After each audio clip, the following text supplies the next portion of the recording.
សុំនៅស្ងៀមស្ងាត់មួយរយៈទុកឱកាសឲ្យខ្លួនឯងបានសម្រេចនិងដកដង្ហើមដោយស្រួល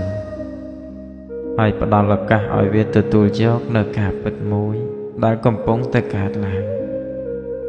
សាកល្បងធ្វើខ្លួនឯងឲ្យនៅស្ងៀមស្ងាត់មួយរយៈក៏បានប្រៀបដូចជាដើមឈើដែលឆោតថ្មឹងរងចាំរដូវរងាកន្លងហួសទៅដូច្នោះដែរពេលខ្លះអ្នកត្រូវយំដោយស្ងៀមស្ងាត់ម្នាក់ឯងហើយមិនចាំបាច់រំពឹងថានឹងមាននរណាម្នាក់បានដឹងថាអ្នកកំពុងយំឬក៏គិតថានឹងមាននរណាម្នាក់មកលួងលោមអ្នកឡើយខ្ញុំដឹងថាក្នុងពេលដែលលំបាកបំផុតនោះពាក្យលួងលោមពាក្យលើកទឹកចិត្តទាំងប៉ុន្មានវាមិនបានធ្វើឲ្យអ្នកបន្ធូរអារម្មណ៍តានតឹងនោះចេញបានឡើយតើយើងធ្លាប់ឃើញក្មេងយំដែរឬទេបើមិនធ្លាប់ឃើញទេតើយើងធ្លាប់ឆ្លងកាត់វ័យក្មេង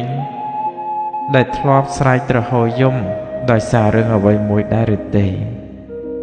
ធម្មជាតិរបស់យើងមិនផ្លាស់ប្ដូរឡើយពីតូចពេលដែលយើងយំហើយបើមាននរណាម្នាក់មកលួងលោមយើងសួរនាំយើងគឺយើងនឹងកាន់តែយំខ្លាំងឡើងថែមទៀតប៉ុន្តែប្រសិនបើគេបណ្ដោយឲ្យយើងយំនោះ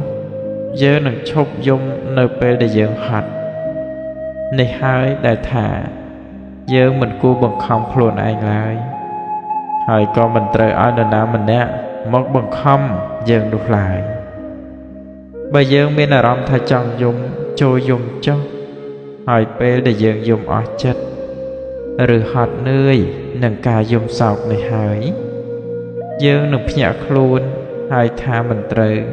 យើងនឹងមានគំនិតថ្មីមួយទៀតដើម្បីចាប់ផ្ដើមធ្វើអ្វីម្យ៉ាងដែលថ្មី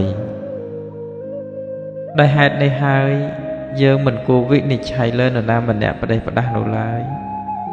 ព្រោះយើងមិនធ្លាប់ឈរនៅក្នុងបែកជើងរបស់គេទេយើងមិនចាំបាច់ឬក៏យើងមិនបានដឹងថាជីវិតរបស់គេឆ្លងកាត់នៅបញ្ហាលំបាកបែបណាខ្លះនោះឡើយយើងអាចមើលឃើញអ្នកដទៃត្រឹមអ្វីដែលគេចង់ឲ្យយើងឃើញតែប៉ុណ្ណោះយើងមិនអាចដឹងមុនថាថ្ងៃបន្ទាប់ជីវិតរបស់យើងនឹងទៅជាបែបណាទេ